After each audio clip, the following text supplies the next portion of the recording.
In the late 2000s and early 2010s, we were spoiled for V8 powered sedans. The M3 had a V8 for the very first time.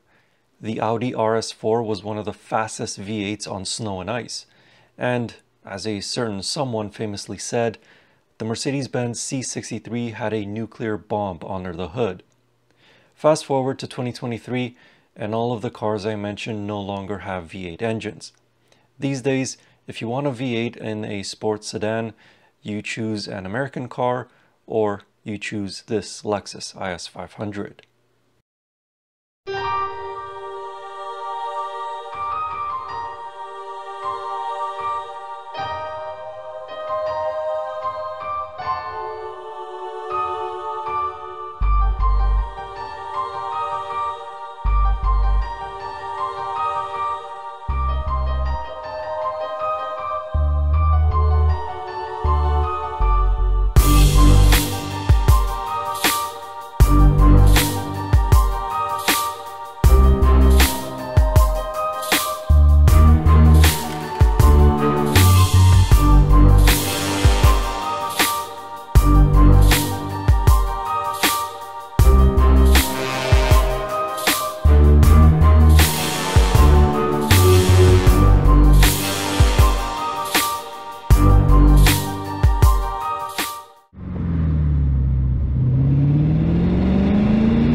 While other compact luxury sedans have gone to turbocharging, the Lexus IS500 has kept the 5-liter naturally aspirated V8 from the old ISF. But in the IS500, the V8 now produces 472 horsepower and 395 pound-feet of torque. With a curb weight of around 3,900 pounds, the IS500 can accelerate from a stop to 100 kilometers an hour in about 4.5 seconds. For everyday driving, it has just enough torque at the low end to get the car moving and accelerate up to highway speed limits.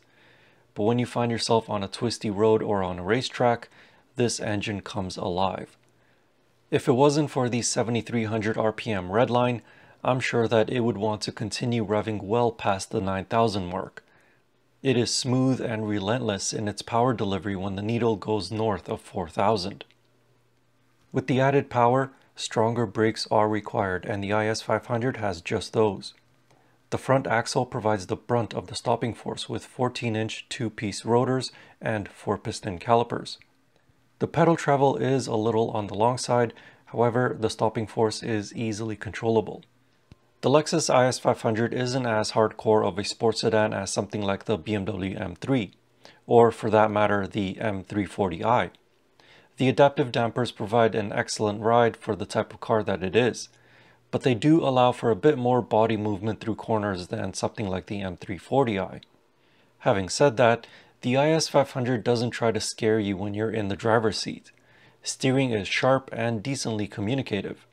The Torsen limited slip differential and chassis allow you to easily control the back end when you ask for power from that engine.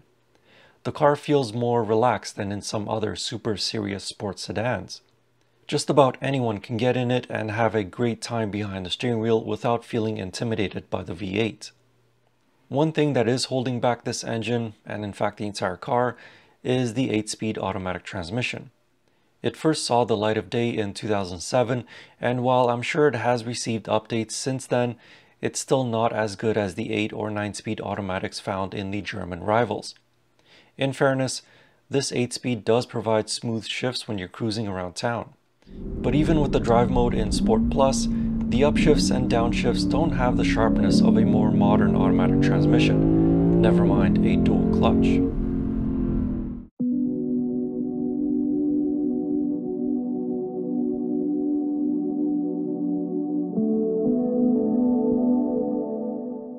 This is not a very spacious sedan compared to other cars in its class. There is just enough space for above average height adults in the front seats, but I always found space for my legs around my knees to be a bit tight in the driver's seat. Legroom in the back seats is even worse for somebody as tall as myself. The BMW 3 Series has almost 3 inches more space than this Lexus IS. So hopefully if you are relegated to the back seats, it's not for very long. The trunk accommodates just 306 liters of space.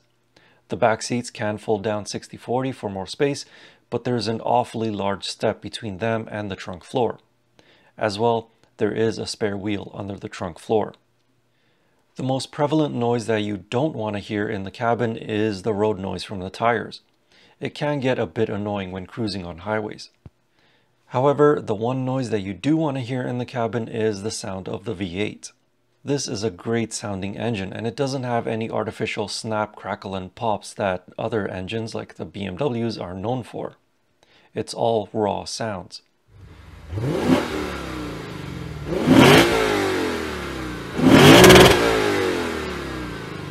But some of the intake sounds have been specially tuned by Yamaha, and there's even a little flap on the air intake that opens and closes at certain RPMs for more airflow to the engine and more intake noise. As an added bonus, there is no soft limiter on this engine. You can rev it all the way up to the red line anytime you want. Just make sure that the engine oil is warmed up.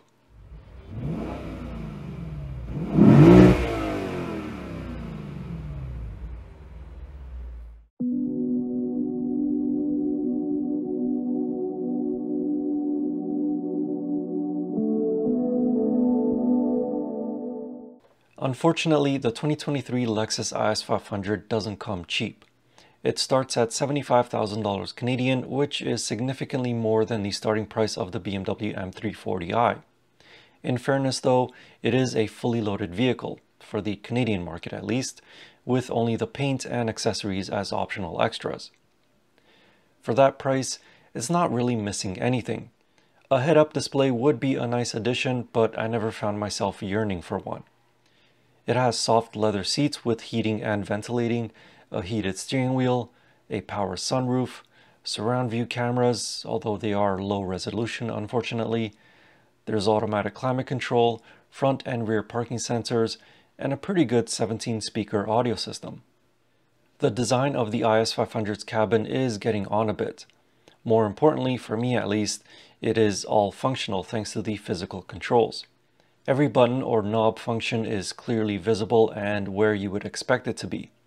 You can also tell the age of this car by the CD player. I haven't seen one of those in a really long time. And finally, one other reason why you may want to consider this over the BMW M340i or the Mercedes-Benz C43 AMG is the warranty. Like many other Lexus vehicles, the 2023 IS 500 is covered by a 4-year 60,000 kilometer new vehicle and 6-year 110,000 kilometer powertrain warranty. Plus, this is a Toyota underneath, and it doesn't have any complicated turbocharger or mild hybrid components to worry about, so it should last a long time. In the end, although the 2023 Lexus IS 500 may not be the fastest sports sedan among its competitors from Germany or America, this car has charm, character, and most importantly, it's fun. Being a Lexus, you can also drive it to work every day and it'll last longer than the competition. That makes this car a smart choice for those that want a blend of comfort and fun. If you'd like to know more about the 2023 Lexus IS 500, I wrote a more detailed review of it over on my website. You can find that link in the video description or click on the pop-up banner in the top right. And as always, I will see you in the next car or truck, or most likely it'll probably be an SUV next time. Anyway, thank you for watching. I hope you enjoyed this video and see you next time.